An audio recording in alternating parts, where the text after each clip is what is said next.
Roper. And I am Otis Roper. And we are still SuperRoperBros. It's good to be back, everybody. Hold on, wait. I stopped doing the Bill and Ted Excellent and one of our fans said, I missed that. Yeah. It's like that. And I was like, what kind of fun? That was literally, it's so funny because that was just a random thing we started doing. But hey, you know what? Our lives are kind of random, so there we go. Yeah. Anyway, we're back going retro again with you guys today. Man, it's going to be a good one today. Yeah, we are doing the 1987? I believe 87 yet. No, 88. 1988 classic, I'm Gonna Get You Sucka. Starring all the Wayans. There's seriously, I mean, at this point, there's like 10. It's a clan. You couldn't have fought a Wayans because they would, like, there's like a gang. Just a built-in gang. If you fight one Wayans, that's it. That's a nation. Honestly, I wonder if that is the inspiration for the joke in this movie with the little people. If you fight one of us, yeah, like the fact he was like, that's not. He's like, that wasn't a kid. That's a gang. And you tell the rest of your family. When I see them, they mine, man. They mine. No, it's Mitchell too. Yeah, the Evans family, 5th grade. And the thing about this film is it's making fun of a genre of films that, let's be honest, how did they get made? Well, I'll tell you how they got made. Somebody financed the movies, and then people who couldn't get a break in Hollywood went and made movies. And this is how, honestly, it's like, and I've heard Robert Townsend say this too, because Robert Townsend is, he's kind of the guy that was before the Wayans and kind of helped, them get their start and their friends and, wrote, Keenan Ivory Wayans is in Hollywood Shuffle and helped write Hollywood Shuffle, and they're kind of like, they started out together. That's another tale, yeah, by the way. So Robert Townsend is basically saying that, he's like, I don't want to hear, he's like, people say black exploitation. He was like, if you didn't have black exploitation movies, who would we have watched on screen be black? And he was basically saying like, Shaft was, he's like black, and I've heard other people say this before, and this is a whole different topic, but last night, about midnight,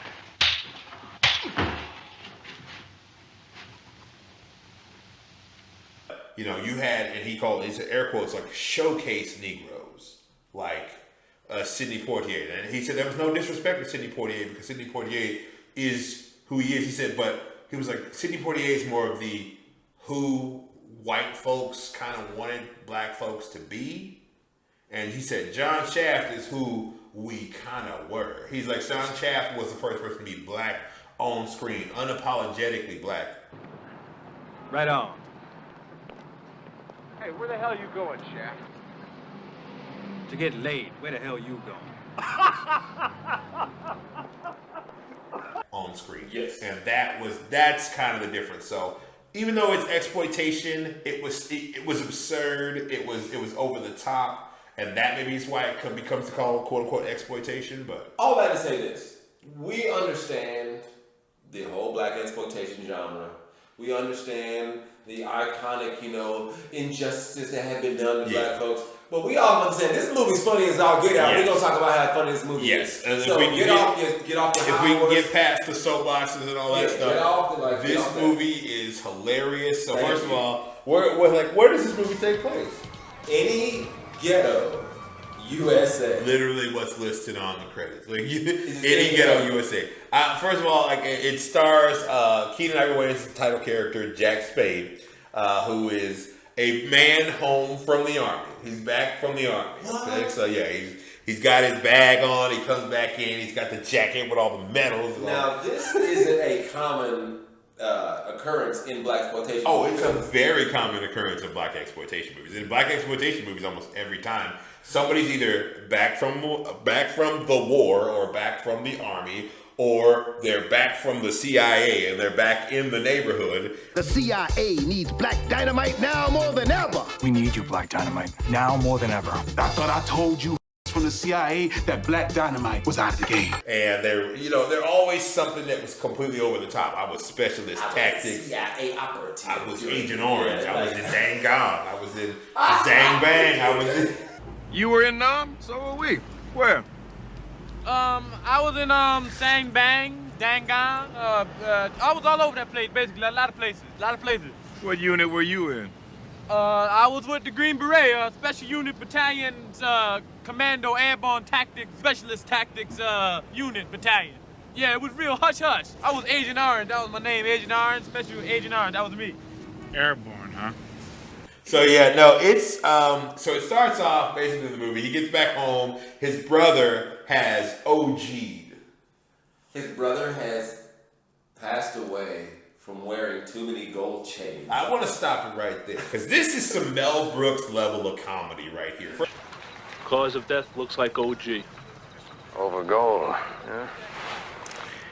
Any signs of foul play, Randy? No, sir. Looks like a case of just too many gold chains.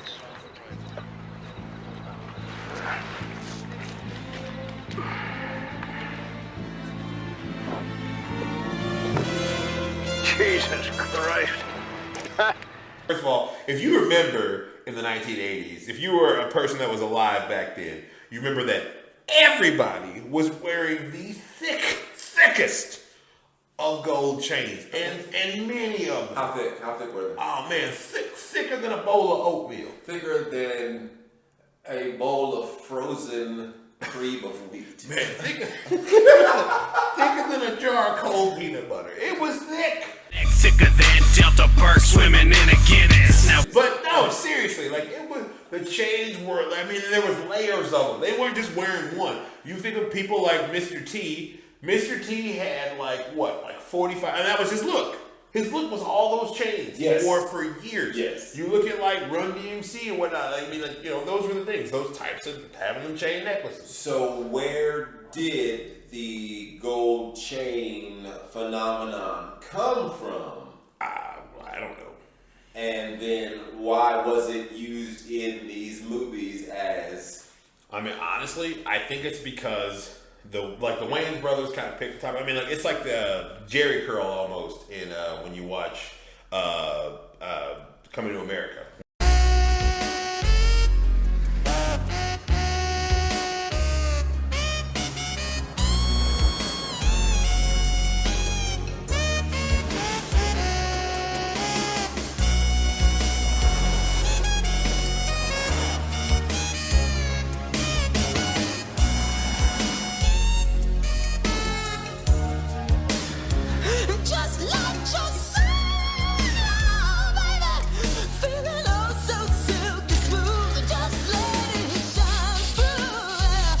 What it was it was just the fad of the time. Yeah. I remember, like, you know, you had the gold chains. The more you put your wealth on display around other poor people, the more wealthy that you were, right? Well, everybody's lying. So most of the time it was that gold-plated, nasty, nickel-plated. They make fun of that in the movie. Bernie Casey, who plays John Slade, he's amazing. So he's clearly supposed to be Shaft, but clearly. Look at this. I bought that on the street.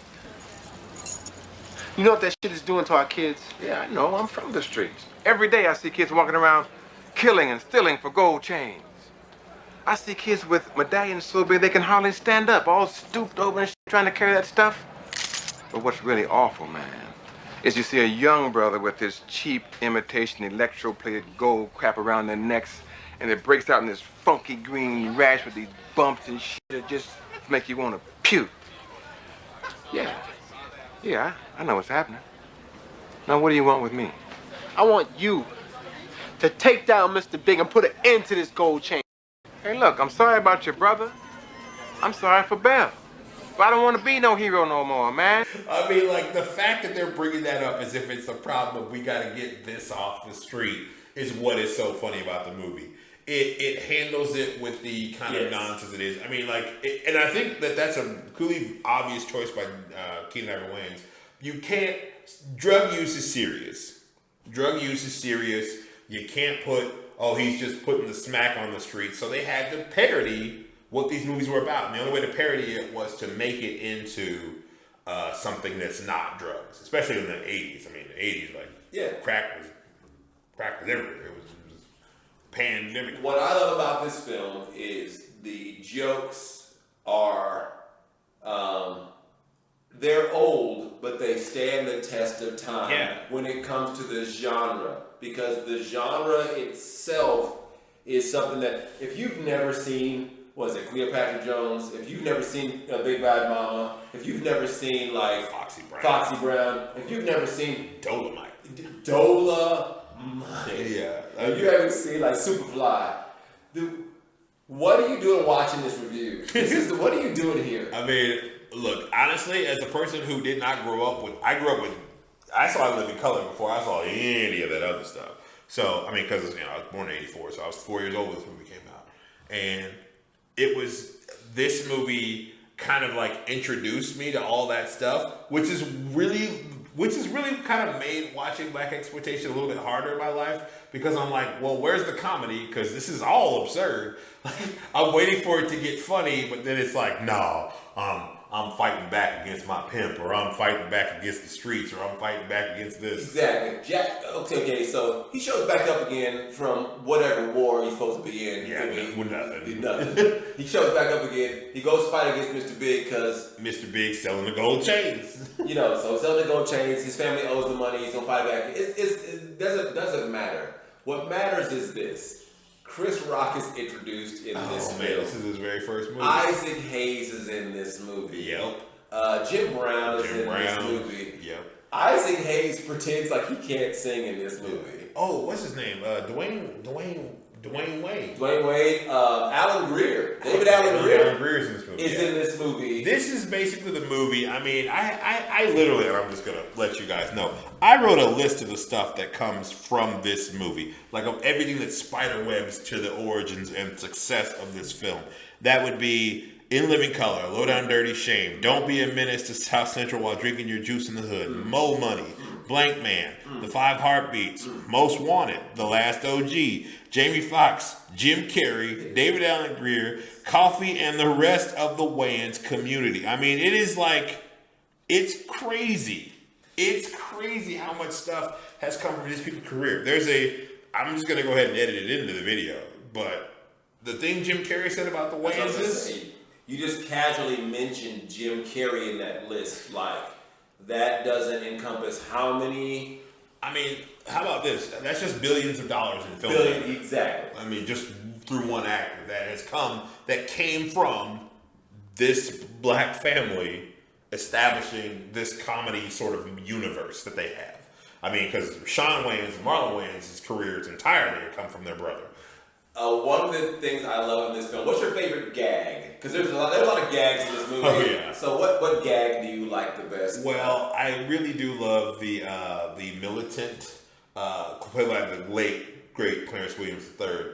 The militant who's like, didn't you say you ran the People's Revolutionary Army and da-da-da-da? And he's like, yeah, yes I did. And he's like, what happened to them? They got a job. I'm here because I can't stand what's happening in this community. Yes! Yeah, and somebody has to make a change. Yes! Now, brother, will you help me? Yes! Well! I wish I could. Damn it, man, I heard the People's Revolutionary Army was once 1,000 strong. Now, what happened? They got government jobs. What? You know that government office building on 25th Street? Yeah? We went down to take it over. But they were hiring that day. The brothers walked in with guns. We came out with jobs. The brothers weren't mad anymore. Yes. They got government jobs. The brothers went in with guns, came out with jobs. They hung out. And so that's what happened in the movie. So they went to go storm the government building and take it over with guns, and they were hiring that day. And what's crazy about that is there's so much commentary on just that one joke. The brothers went in with guns, came out with jobs. And that's, I mean, honestly, when it boils down to that, just shows you one thing about anything to do with racial disparity in America. Most of it boils down to economics. Shocked. No. But no, it's really funny. It's a very, there's a whole lot going on. My favorite gag from that entire film as a child was stunt double for the mom in that diner. Stunt double because the mom was gonna get in this big fight, right? And it's clearly not only is it not a woman, it's a white guy with a mustache. How'd you do that?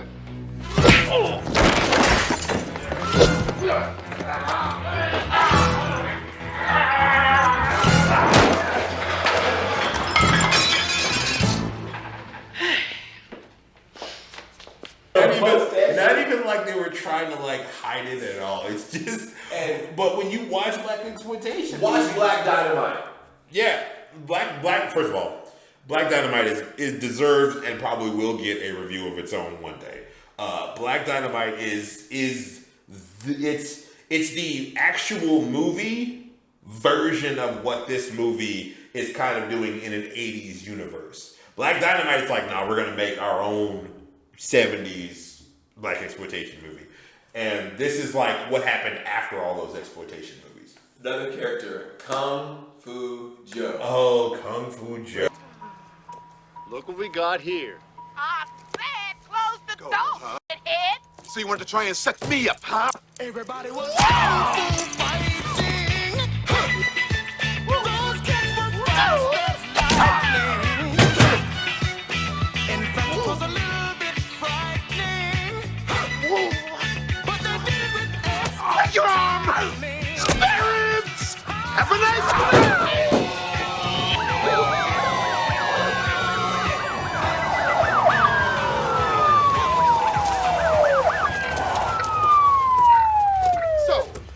Just you 57 punks against Kung Fu Joe?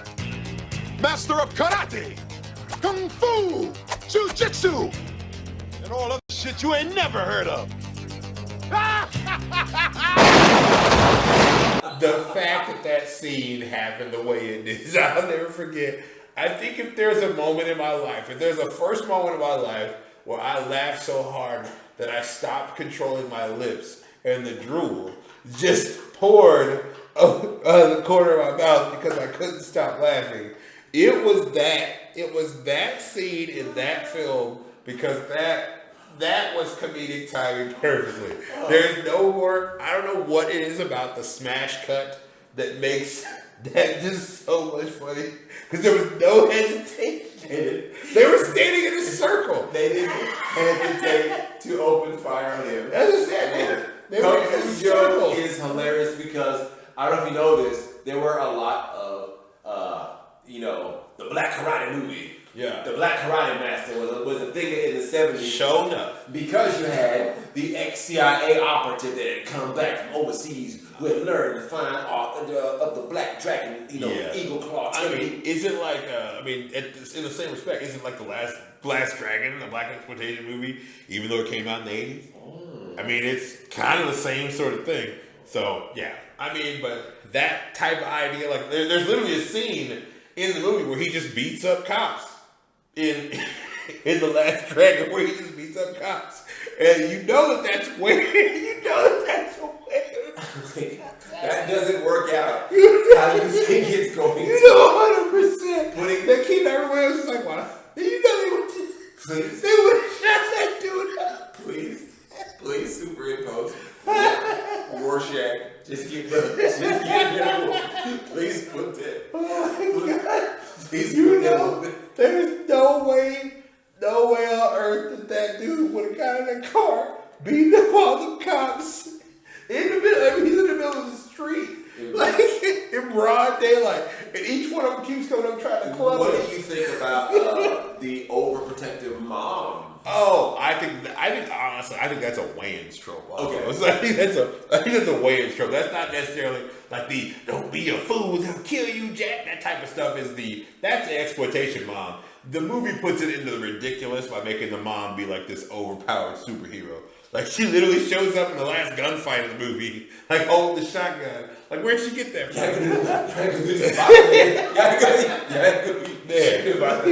Like mom comes busting through the door trying to save him. So yeah, the movie, they're Mr. Big, they owe him money, they're trying to get the money back from him, from Jack, and Jack keeps ruining their operations, and then he recruits the old heroes to come in and save the day. That's the bare bones plot of this movie. It doesn't matter. That's Just the bare have bones fun. plot of every black exploitation, the Blaxploitation film genre like that. And along the way, for no reason, you had to go to the strip club, or you had to have this gratuitous, love scene. You had to have the pimp with the bright, with the colors and all that. Yeah. You had to have all these things, and what the Wayans movie is really making fun of is like, that's not real life. No.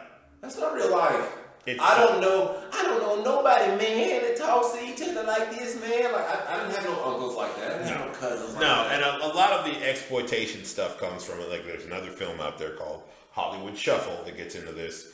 And we're also going to be talking about another film today that gets into that sort of stuff, but that's for a later recording. But yeah, just the idea that black folk talk the way they do in these movies, that they walk the way they do in these movies. Like, I know black folk, I know how we do. If there's some stuff on screen I see, I'm like, oh, that's us. That's us right there. But there's some stuff I see in the movie, I'm like, people don't act like that. Yeah, we don't. Yeah, you jive, turkey. When was the last time you heard a black person say that unironically? Right now. Yes, and that's the whole time. So by watching this video, you heard some history. Jive turkey. Yeah, jive turkey. Nobody says that. So yeah, I mean, it's honestly, this movie is it for kids?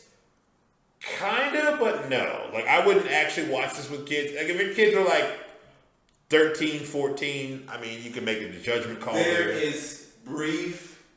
Yeah, there's like comedic nudity. Yes. There's literally just some boobs. The scene that would be a love scene is not going to go the way that you thought it was. No, it's not going to be what you thought it was going to be. And so you can... It's very suggestive. It's very suggestive, but it's not going to end. I remember watching this scene as a kid and just being like, haha, that's funny. I didn't know what was happening. I was just like, oh, they're kissing. That was my brain. Maybe I'm just a weirdo. That's like, or just some of the way that people are described, or some of the language. Here's the thing. How about the scene where Hammer's putting all the guns up, and Jim Brown just has the one foot long coat. That's just. I love that they make fun of that. What's his name? Kadeem Hardison. That's Dwayne. Who we call him Dwayne Wayne. Because said you shot over 50 times. Now wait just 1 minute. That's a 6 shooter that holds 6 bullets. But you reloaded it. But you fired at least 15 times and never reloaded. That's right. That's it. And he's preparing to murder him. Yeah. He said, yeah. Yeah, that's right. That's it. That's all. Which is like, if you watch those movies, that's every movie kind of, but like. How disappointed were we who grew up in the time of television watching heroes shoot 75 times with a 6 shooter? Man. See, bullets are stopped by a couch. They jump behind the sofa. Man. And they pop out and shoot. You pop out and shoot. You tell your buddy, go get cover so you can go do the thing. Yeah. But they're shooting at a couch, but none of the bullets are coming through and killing you. Yeah. This is the kind of make-believe play, G.I. Joe, A-Team kind of era that we grew up in. It's nice that they kind of make fun of that. It's nice that this movie kind of, like, all the tropes from black exploitation movies are kind of here, and they're made fun of. And, like, it's just...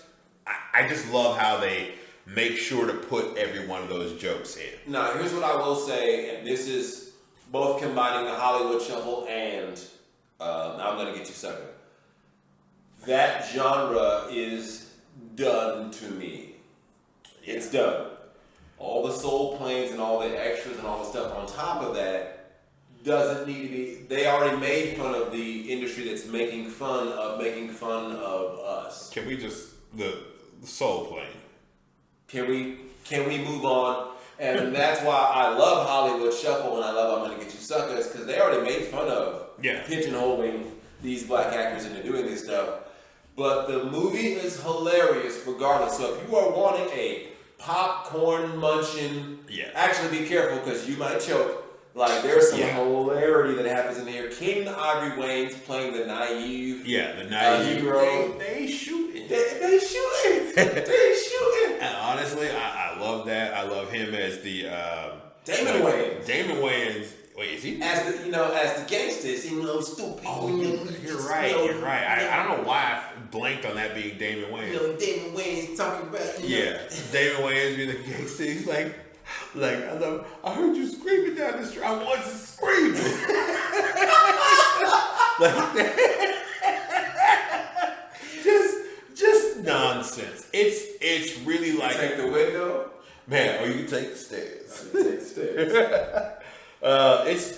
We can talk about this movie for a day and a half. Now we're bringing this movie up because I believe this is a legendary film of cinema that tackles the subject in a tongue-in-cheek manner that is smarter than the audience that's usually watching it sometimes. Yeah. Usually, like, when you the way I look at a good movie or a great movie is how much do you think about it after you watched it, and how much are you getting after it if you rewatch it. If you can watch a movie a couple of times and you see different things, that's a good movie. That you see things in a different way and you're like, oh, that's great. And there's some movies that are bad like that, where they're so bad that you watch it again and you're like, ooh, that was terrible too. But that's mostly like, I watched Cool as Ice a few times. We'll talk about that. He said Cool as Ice. That's right. I said it. If you know what Cool as Ice is. Now, if we get enough requests for a review on that one, we got some sick audience members. Y'all need help. That is unintentionally one of the funniest movies ever made. Anyway, I'm going to get you Sucka. Would recommend. You should watch it. Everybody should watch it. It's one of those films. It's like, if you watch this movie and you kind of like, are just like, man, like, you understand what their joke they're trying to make, you'll understand it. It's 1980s. Don't go in that movie that's sensitive 2023. They said this, they said that. No, they're definitely going to be. There's going to be some cursing. There's going to be a little bit of nudity, but like it's in good spirits, PG-13 humor. It's a great time. Yeah, I'd say. Well, I can't recommend it highly. So, all right. Once again, I am Otis Roper. I am Brandon Roper, and we are still the SuperRoperBros. Thanks for watching. Like, share, and subscribe. Of course.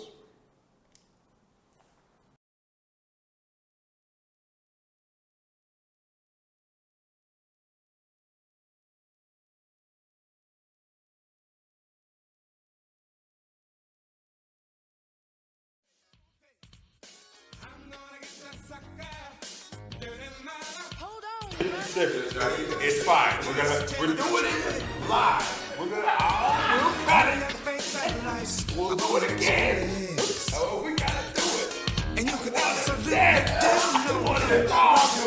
Big brother, a word from the wise shall be sufficient. So I suggest you pay close attention to the words to this song. Woo!